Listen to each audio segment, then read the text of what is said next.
uwasilisho na bebe yote wakubwa za Shikamoo. Vijana wenzangu, habari za asubuhi. Moja ya biashara iliyogubikwa na watu wengi sana na kuifurahia biashara na wengine kuinuka kupitia hiyo biashara, miongoni mwa aliyefanya kazi kubwa sana katika taifa la Tanzania ni Nice Moshi. Tunamkumbuka Nice Moshi ni miongoni mwa mwanadada ambaye amepambania ndoto zake, amepambania kazi yake na amepambania malengo yake. Hata sasa kuna watu nyuma wamemfuata, kama tunaona saizi katika mabasi mbalimbali. Kuna akina dada ni makondakta, ni wahudumu. Kama ilivyo wadada ni wahudumu wa ndege, basi magari pia yamepata wahudumu wa magari ya abiria. Sasa mwanadada aliyeanzisha hii na mpaka sasa ameonyesha mafanikio makubwa sana. Ndani ya miaka mitano kila mtu amemfahamu na kila binti ametamani kuwa kama huyu dada. Sasa mrembo maarufu mitandaoni anayefahamika kwa jina la Nice Moshi hatimaye amefunguka na kueleza sababu zilizofanya kuachana na kazi ya ukondakta ambayo ilimpatia umaarufu mkubwa miongoni mwa Watanzania. Nice Moshi aliwahi kuvuta watu wengi sana au kuwavutia kutokana na muonekano wake pamoja na namna alivyokuwa akifanya kazi hiyo ambayo kwa kawaida imezoelekwa kufanywa na zaidi na wanaume. Video na picha zake akiwa kazini zilienea kwa kasi katika mitandao ya kijamii na kufanya kuwa mmoja wa watu waliokuwa wanazungumziwa zaidi katika kipindi hicho. Akizungumza katika mahojiano maalum, Nice Moshi amesema kuwa kuacha kazi ya ukondakta hakukuwa na uamuzi rahisi kwake, kwa sababu kazi hiyo ilimsaidia kujipatia kipato na kujenga msingi wa maisha yake. Hata hivyo, amesema kulikuwa na sababu mbalimbali zilizomfanya afikie uamuzi wa kuachana na shughuli hiyo na kuanza kutafuta fursa nyingine za maendeleo.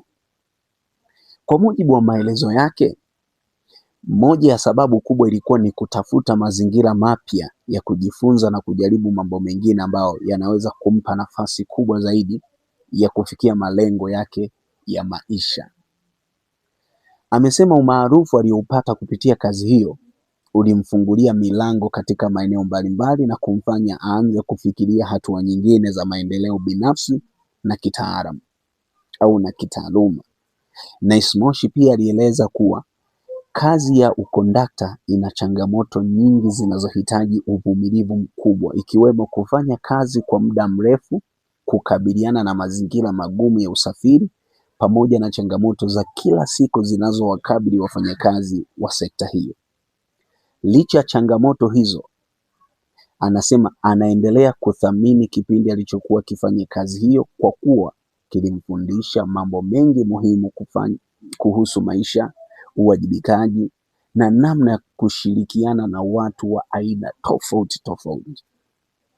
Aidha, amewashukuru mashabiki wake ambao waliendelea kumuunga mkono tangu alipokuwa kondakta hadi sasa, akisema mchango wao umekuwa sehemu muhimu wa safari yake.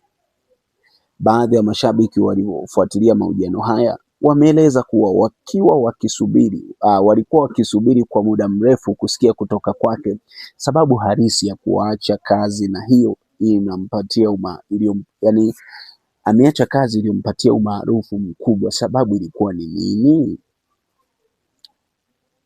Wengine wamempongeza kwa hatua yake kufuata maelezo mapya, huku akisema kila mtu ana haki ya kubadilisha mwelekeo wa maisha yake kulingana na maendeleo aliyonayo.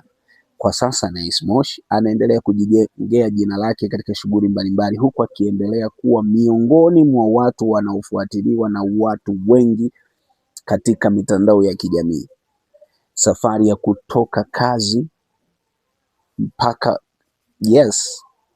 sio kazi ndogo, yani kutoka kuwa kondakta hadi kuwa mtu anayefahamika na maelfu ya Watanzania, imeendelea kuwa mfano wa jinsi kazi yoyote inaweza kuwa mwanzo wa mafanikio makubwa pale mtu anapojituma na kutumia vizuri fursa zilizojitokeza katika maisha.